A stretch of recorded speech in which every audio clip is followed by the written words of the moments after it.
Okey, sebenarnya dalam bahasa paling mudah lah, fractional system dalam banking ni, dia adalah satu sistem yang mana bank perdagangan boleh mencipta duit dalam ekonomi lah. Okey, macam mana bank perdagangan cipta duit dalam ekonomi?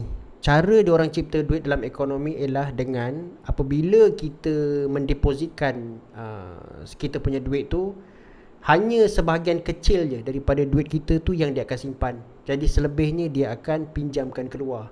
Setiap kali bank bagi orang pinjaman, dekat situlah dia dah tambah duit di dalam ekonomi. Sebab tu dia dipanggil fraction, iaitu fraction of deposit tu disimpan oleh bank perdagangan lah. Jadi bila kita depositkan contohnya RM1,000, dia katakanlah reserve requirement dia adalah sebanyak 10%. Jadi RM100 ni dia akan simpan dan RM900 tu dia akan bagi pinjaman keluar.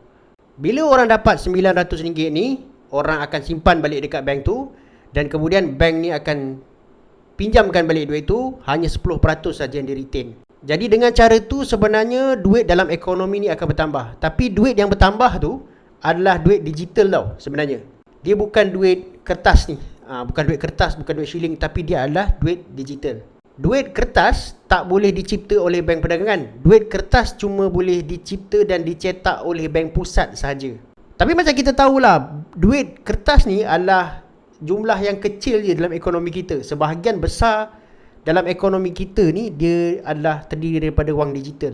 Tapi saya tengoklah adalah beberapa orang yang menyalahkan fractional system ni, yang mana diorang cakap disebabkan fractional system ni lah yang menyebabkan duit dalam ekonomi kita bertambah dan menyebabkan inflasi. Okey guys, sebenarnya kita kena faham macam ni. Apabila ekonomi kita growing, duit kita pun kena bertambah. Saiz ekonomi yang ditunjukkan oleh GDP tu bila dia berkembang, jadi keperluan untuk duit bertambah tu pun meningkat lah, betul tak? Kalau keperluan tu ada tapi duit tak dapat ditambah, jadi ni tak akan dapat support kita punya economic growth. Sebab tu kalau korang tengok dekat mana-mana pun money supply, dalam mana-mana negara pun setiap tahun money supply dia akan meningkat. Ini untuk support keperluan di dalam pertumbuhan ekonomi tu. Cuma isu dia macam ni. Isu dia bukan soal fractional system ni. Isu dia adalah sama ada adakah jumlah pertambahan wang tu selari ataupun tidak dengan keperluan ekonomi. Kalau jumlah pertambahan wang tu lebih tinggi daripada keperluan ekonomi dia, dekat situlah yang menyebabkan inflasi. Kalau jumlah wang ni tak dapat nak penuh keperluan ekonomi, nanti jadi deflasi pula. Sebab itulah dalam ekonomi ni it's all about balancing. It's all about equilibrium, keseimbangan. Terlebih tak boleh, terkurang pun tak boleh. Jadi tugas siapa yang nak monitor sama ada duit ni cukup ataupun tidak dalam keperluan ekonomi kita? Sebab itulah wujudnya bank negara sebagai regulator untuk memastikan bahawa jumlah wang ni dia sejajar dengan pertumbuhan ekonomi. Walaupun bank negara tak mencipta wang digital melalui money multiplier yang dibuat oleh bank perdagangan ni, tapi sebenarnya as a regulator, diorang boleh kontrol duit ni dalam ekonomi. Okey, pertama macam mana? Contohnya melalui reserve requirement tadilah. Dekat Malaysia ni kita panggil sebagai statutory reserve requirement ataupun SRR.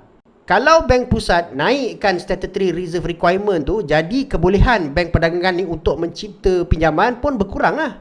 Macam saya cakap tadi, reserve requirement dia 10%. Katalah dia naik kepada 20%.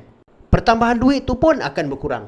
Yang kedua, dia boleh kawal dengan cara macam mana? Naikkan kadar faedah, ataupun dekat Malaysia ni kita cakap sebagai OPR, Overnight Policy Rate, yang akhirnya akan efek kadar faedah kita.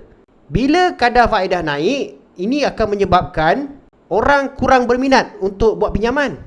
Okey, sebab apa? Interest tinggi. Jadi bila interest tinggi, kebolehan bank untuk membuat pinjaman baru ni pun berkurang lah. Dan keadaan ni akan menyebabkan penghasilan wang-wang digital yang baru ni pun berkurang juga. Jadi itulah apa yang kita katakan sebagai fractional banking system.